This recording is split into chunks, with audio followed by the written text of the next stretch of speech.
You cannot earn the loyalty of a man who you did not invest in his growth. Are we together?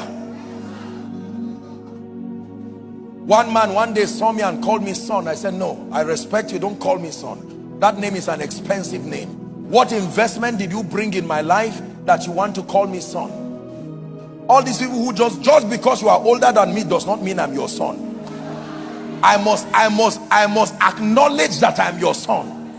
What investment did you make in my life? People just claim success and bully you and say, look, no sir.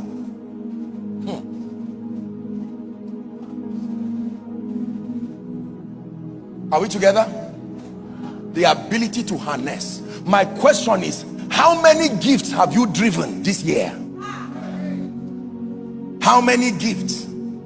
That houseboy you threw away, he may not be very intelligent, but he will never steal from you. Did you know that there was something locked up there? You didn't have the patience to build him. When you drove him, somebody, you see, they say one man's food is another man's poison. It's a wise saying, unfortunately. Hallelujah. So you drive someone, and then before you know it, someone will receive that someone you drove and say, listen, I don't mind building you. Sincerity is what I've been looking for. And since this man looks for profit more than sincerity, let him keep looking for profit while I build profit out of sincerity. It is nobler to have sincerity first, then you can build profit out of it. How do you throw sincerity in search for profit? Hallelujah.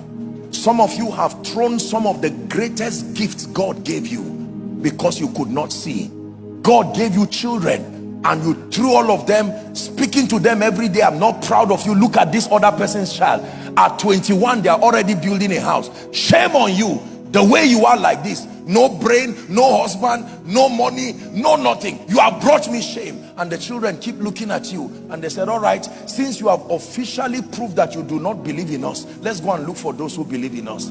And then they come and meet someone who says, you know what, I see that you have a lot of problems, you just need to learn. Sit down. This is what Jesus did to them. He gathered these ordinary men and said, gentlemen, sit down and watch what I make out of your life.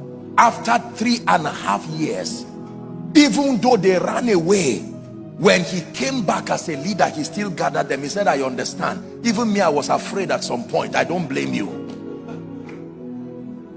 And when they saw his ability to harness them, they died preserving the gospel. Do you want people to be able to die for you? You think it's everybody that can die for you? Let trouble come. That's when you know they never believed in you. They were just with the ceremony of salary. They never believed in you. Many leaders today are pained because they did not invest in people. They only recruited people.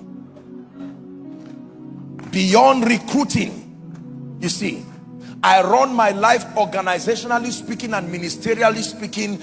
I turn everybody under my care. It doesn't matter whether you are coming as an employer or you are coming as a son, as a daughter. It does not matter. I give them a family mentality so that beyond money, they know they are stakeholders in this vision. I invest in them beyond what they receive.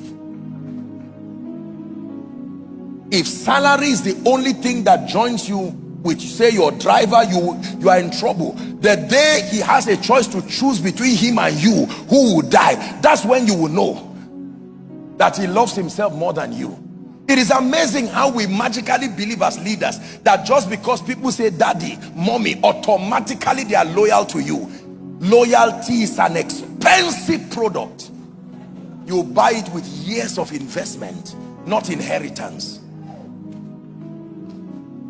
Are we learning this morning? Yes, sir. I once met a gentleman, true story, I think 2 or 3 years ago.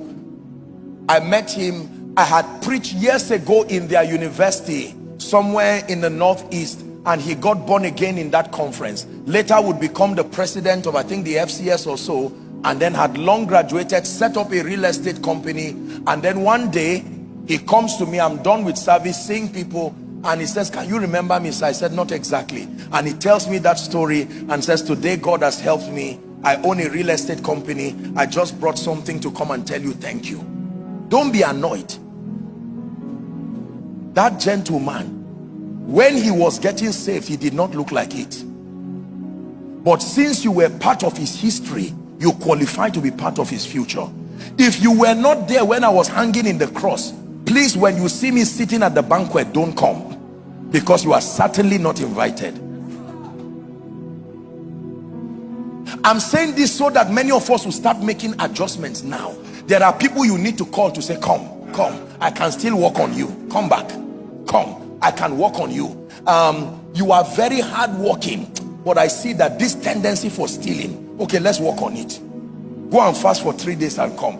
You are here for business, but I will deal with this spirit of stealing. The ability to extract evil and separate it and keep the good is mastery of leadership. That you can see people and say, this person has this, this person has this. You see that now? And you are able to say, you know what, you seem to be a very dishonest person, but you are very diligent. Let's make an attempt to work on that dishonesty.